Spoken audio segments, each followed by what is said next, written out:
Well, hello everybody and welcome to a new video series. I'm the Red Shadow, and while this is not going to be sort of a highlight series like my favorite games and YouTubers and some of the future ones I'm doing, I wanted to have a video series where I could sit down and talk about another thing that is vastly interesting to me, and that is the world of professional wrestling. Now, I'm inspired to do this today as opposed to maybe somewhere down the road. I know I would have decided to do this at some point, but I was greeted this morning by the sad, tragic news of the hearing of the passing of the Ultimate Warrior, which just blows my mind right now because he'd just been inducted into WWE's Hall of Fame on Saturday. He made his obligatory Hall of Fame appearance at WrestleMania 30 on Sunday, and then apparently he was even on Monday Night Raw Monday night. And then Tuesday, he collapsed while walking to his car with his wife, I do believe, and he died. The word has not been released yet on the exact causes of death. I'm sure there's going to be an autopsy performed, and they'll release that news when they see fit. But I feel fit right now to send out my condolences and my thoughts and prayers to the Ultimate Warrior's wife and 2 kids. I don't know the ages of the kids, but I believe they're relatively young. Warrior himself was 54. But my thoughts and prayers go out to the WWE and all the fans of the Ultimate Warrior. His is a very interesting tale, and I will probably talk about that at another time, but I just wanted to start off by talking about that briefly, and just it boggles my mind right now. He had just recently patched things up with WWE. That's why he was included in the advertising for the WWE 2K14 video game. And then he just recently had a brand new video release, a true release, highlighting his career and his matches as opposed to the one that came out several years ago. It's called The Self-Destruction of the Ultimate Warrior. Excuse me. I have that particular one, and I will be getting the new one on Blu-ray as soon as I can track it down.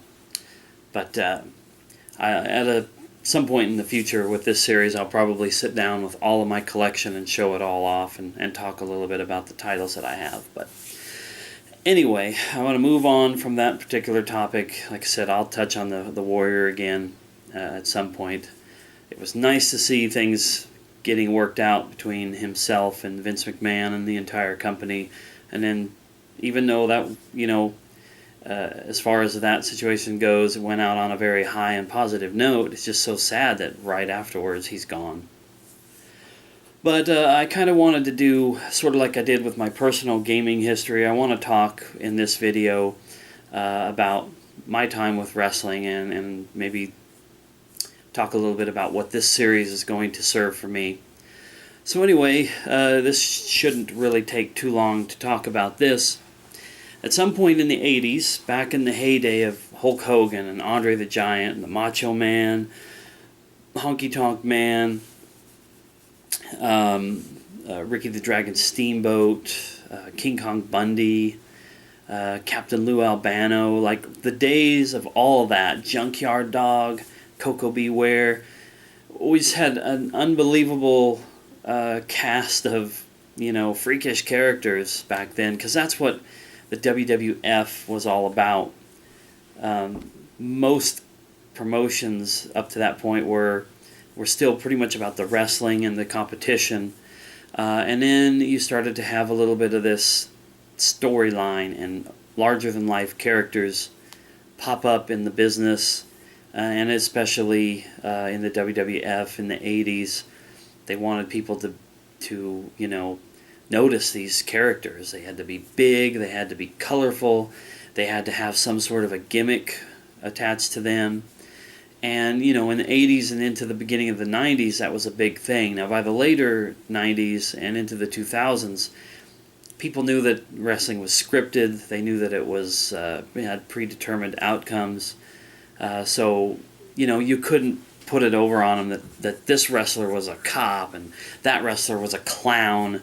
You just weren't going to fool people. Plus, all the people who got into it back then when it was kind of for the kids were growing up, so wrestling had to adapt.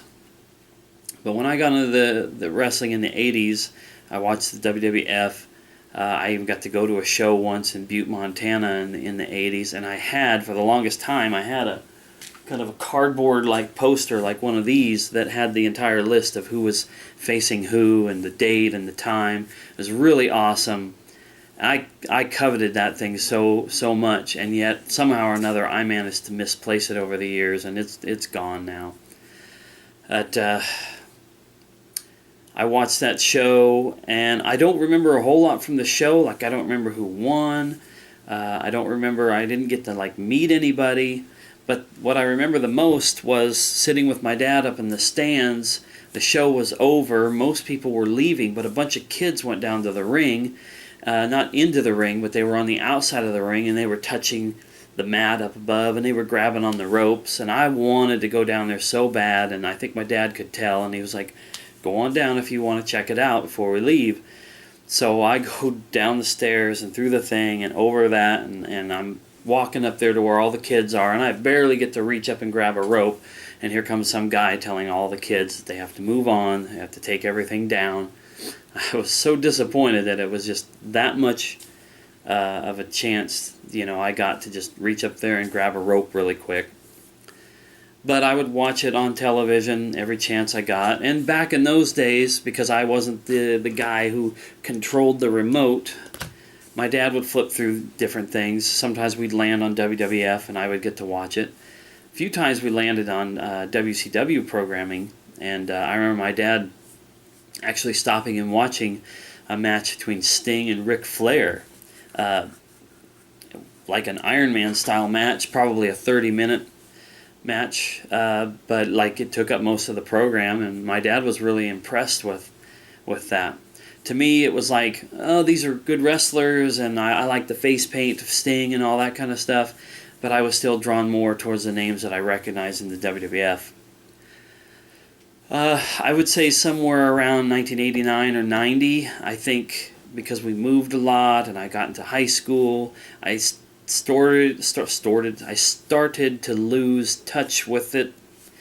It'd be a couple years later when I was out on my own after high school wrapped up that I started to gravitate back. By this point, Hogan had left WWF and was going to WCW, and new guys were exploding onto the scene. These were the days when guys like Shawn Michaels and Bret Hart were establishing themselves. And then before too long, you get into the mid-90s, you had guys like Razor Ramon and Diesel, which was Scott Hall and Kevin Nash, respectively, came onto the scene. And Razor Ramon, I liked guys like Hogan and Andre the Giant and the Macho Man and stuff back in the 80s, but I don't think I really ever had a wrestler I established as my favorite until Razor Ramon.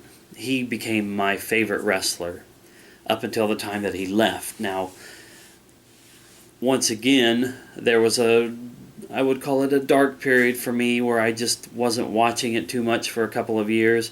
By the time I got back into things in 1997, Razor and Diesel had moved on to WCW to form the Outsiders, and I just didn't know much about them. I was disappointed that Razor Ramon wasn't on TV anymore, but I was ready to, watch something new.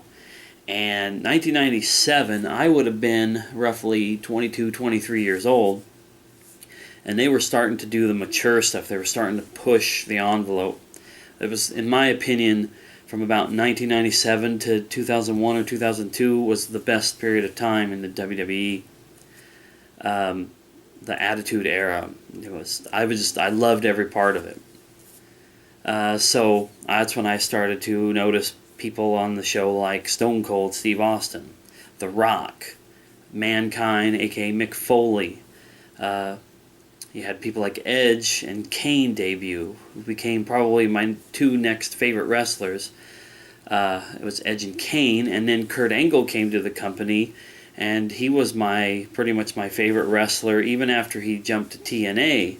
Although I was upset that he did that, I wish that he would have gotten himself cleaned up and took some time off and came back to the WWE. But his choice, I respect that part of it. But with the Attitude Era, and then up into like when the WWE bought WCW and eventually bought the rights to ECW's library and kind of became the only show in town. Obviously, a lot of wrestling fans will agree with this, I'm sure, but things started to tank a little bit. You don't have competition like those two companies provided to each other. You start to get stale. You start to get stagnant. There was nothing, unpredictable about it anymore. And that's not just because of the internet. Because I had the internet back in 1999 when all that stuff, in my opinion, was really starting to explode. 97 was the beginning. 98 was the foundation. 99 was when things just started to go buck wild and carried them for a couple of years. I had the internet back in 1999. I went to wrestling websites. I was hearing about somebody who's going to show up on the show tonight. Someone's jumping ship from one company to another. That was exciting. Nowadays, there's just nothing can be exciting. When Brock Lesnar returned a couple years ago, it wasn't really all that big of a deal. The moment on TV when he came out was, it gave me a little bit of goosebumps. It made me remember all those old times when almost every episode had something like that. It's stale now. I should say, though, that when I got married, my wife at the time didn't really know much about wrestling, but she got into it with me, and it was pretty fun. And we went to a few house shows when they came here to Joplin, Missouri. They did a couple SmackDown shows in the early to mid 2000s. We got to see guys like Kurt Angle and The Big Show and Eddie Guerrero, rest in peace. I saw The Undertaker. Pretty sure I saw Brock. And a lot of other guys. And that was pretty awesome. That was another highlight for me, was getting to see those people in person in a small venue too. So no matter where you sat, it wasn't a bad seat in the house. That was really, really fun. But two things happened in the late 2000s, around 2007, 2008.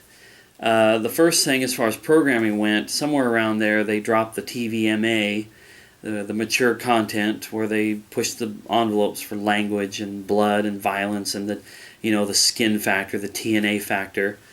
And two, my ex-wife started to drift away from it, and there were other shows on Monday nights, and it started to become a battle for what would you watch, And basically, I had to record Raw and watch it at a later time. Well, I can sit down and watch it when it's live, but to come back later on my day off and to give 2 hours to something when there were other things I like to do, it was a sign to me that I was just starting to lose interest. For a long, long time, I didn't live someplace where I could get SmackDown either, so I was missing out on half of the fun anyway. But about 2008 was when I stopped watching on a regular basis, and that's gone all the way up till today. Even with the internet, now that I'm single and I live in my own place, I've got the internet, I can stream a lot of this stuff. A horrible picture quality, which kind of kills part of it for me, but also there's just the fact that I don't know much about what's going on. My last favorite wrestler that I would say was CM Punk. He's still a favorite of mine now, but he comes and goes. He's a volatile kind of guy as far as, if he wants to be there and do the things. And I'm not disrespecting him for not wanting to be in a company if he doesn't feel like he's ever going to be given the respect that he deserves. But right now, I wouldn't tune back into the programming just to watch John Cena doing the same thing all the time. And we're watching the end of the careers of a lot of big wrestlers. Shawn Michaels is retired. Triple H doesn't wrestle very often. Undertaker only comes back for pretty much WrestleMania. After this last WrestleMania the other day, who knows if he's going to be coming back. He finally lost a match in the streak. I will be talking about that in a future episode because I think him losing a match was not a mistake, but who he lost it to, in my opinion, a part-timer, I don't care much for that. But those will all be addressed in the future. Right now, my status as a fan is I'm still a fan. I keep up with it online through Facebook and a few websites. And I get new wrestling releases whenever they come out. I was hoping I might have one sitting here close at hand to show off, but it doesn't look like I do. But I will, like I said, I will be showing off all of my collection of WWE DVDs and Blu-rays and a couple other non-WWE DVDs that I have. That'll be in a future, probably not too far away episode. But anyway, so now here I sit as somebody who just kind of catches the news whenever it comes up online. Once again, like I said, saddened to hear about the Warrior passing away.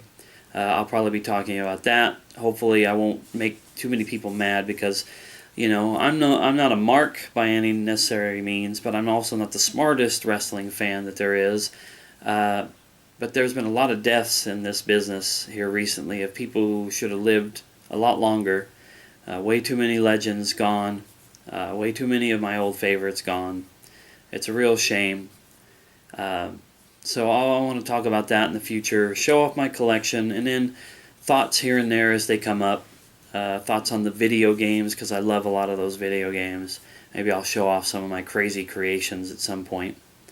Anyway, that's going to wrap it up for this series. Right now I don't even know what I'm going to call this, but this will be random, no set schedule, just whenever I feel like talking about wrestling, I'll pop up a new video.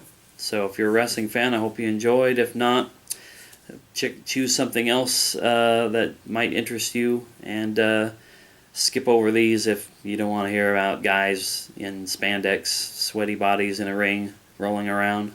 'Cause that's what I always hear from people I know who aren't wrestling fans. Alright, I'll see you next time.